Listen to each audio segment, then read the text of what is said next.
ஈரோடு மாவட்டம் சத்தியமங்கலம் புஞ்சை புளியம்பட்டியில் ஸ்ரீ சித்தி விநாயகர் மற்றும் தர்மசாஸ்தா ஐயப்பன் கோவில்கள் உள்ளன.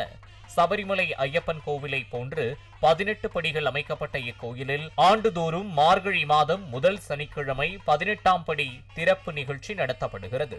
இவ்வருடம் நடைபெற்ற இந்நிகழ்ச்சியில் கணபதி ஹோமத்துடன் ஐயப்பனுக்கு அபிஷேக ஆராதனைகள், 108 சங்காபிஷேகம் மற்றும் விசேஷ பூஜைகள் நடத்தப்பட்டன.